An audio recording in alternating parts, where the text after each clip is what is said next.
All right, joining us to discuss today's proceedings is legal analyst Mpumelelo Zikalala. Good afternoon, Mpumelelo. Thank you very much for joining us on The Full View. So Advocate Dali Mpofu was unrelenting today, insisting that they be furnished with reasons for the dismissal of that recusal application.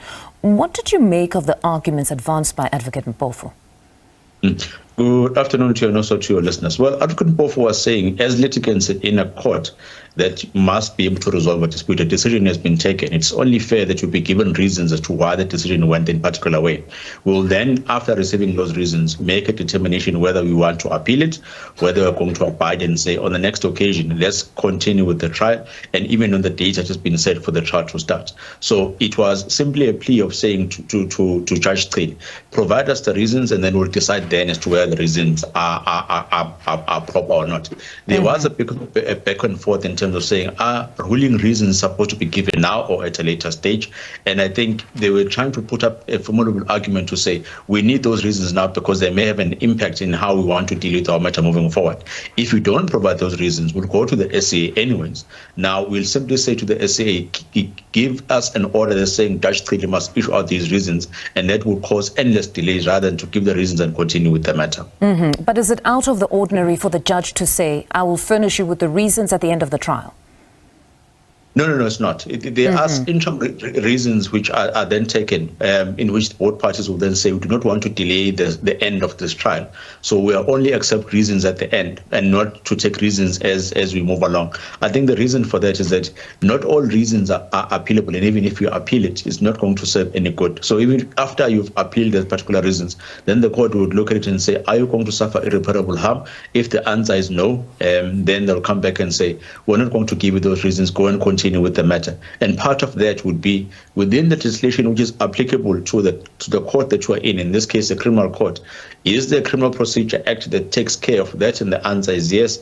If you look from section 313 to section 319, if I'm not mistaken, it does cater for irregular instances in which you are proceeding with the trial. Meanwhile, you are lodging your complaints in terms of non-compliance with the fair procedure, which is your right as per section 35 to say, I must be able to go into a court, be subjected to a proper court procedure and procedures which are fair and just to me. In this case, would you then agree with Advocate Mpofu's assertion that the discussion of trial dates was actually premature? That conversation actually hinges on them having been furnished with the reasons.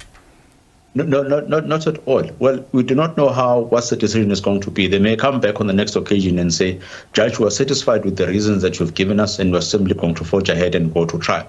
So it wouldn't have been proper for Judge Chili, whose sole responsibility while he's sitting there is to make sure that the trial starts and ends within a reasonable amount of time. So if there's any delays, he must be able to explain, especially to the Judge President, as to what the delay was about, or if the matter is taken maybe on appeal of the delay, to say, this delayed, or the days that were chosen delayed because the accused in this matter chose to take the matter on appeal, and they're waiting for the appeal process to be done and dusted. So there can't be a vacuum in the trial calendar. There has to be a reason. And I think they're being proactive to say, here's the end date in which we're working towards. All that we are going to do is to try and complete all the grievances that we might have, pretrial conference issues that we might have. There's interim rulings as has been discussed today, but we're working towards an objective date of saying at least by June or next year in 2025, let us start the trial because we want to get over and done with it as soon as possible.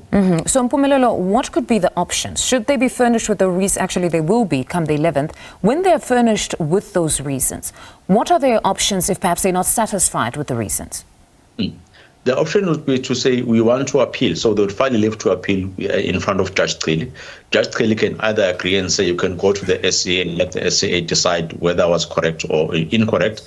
Judge Chili may refuse that application for leave to appeal, and they would need to go to the SAA to say to the SAA, your Leonard brother has refused us. Can you please hear us? Here's a petition that we are submitting to you. The SAA can either choose to hear them or choose to dismiss it again. And even if the SAA is dismissed, you still have the Constitutional Court in which the same format will be followed in terms of petitioning the Constitutional Court and then waiting up until the Constitutional Court has made a reason before it comes back to the provincial division, which is the Pietermaritzburg High Court, for a determination further after that appeal process is done and has come and gone. So meaning the pre-trial might not necessarily get underway anytime soon with everything that you've mentioned? Not at all. But remember that before a date for a trial is set, a pretrial would have been set. In this case, the former president who is accused has pleaded not guilty. So they wouldn't have pleaded not guilty if the pretrial process were not done and dusted. So what was happening today, we may not call it strictly a pretrial, but to say we are trying to make sure that we've ironed out all the issues that are there. We do not want any delays, because we wouldn't have got to the point where we're in now, where we have an accused that has pleaded not guilty. Meanwhile, So the pretrial conference is done and dusted. All that we're waiting for now is a date in which the trial is going to start, and the first witness of the state will go into the witness box. All right. Mpumelelo, thank you very much for your time as always. That's legal expert Mpumelelo Zikalala speaking to us.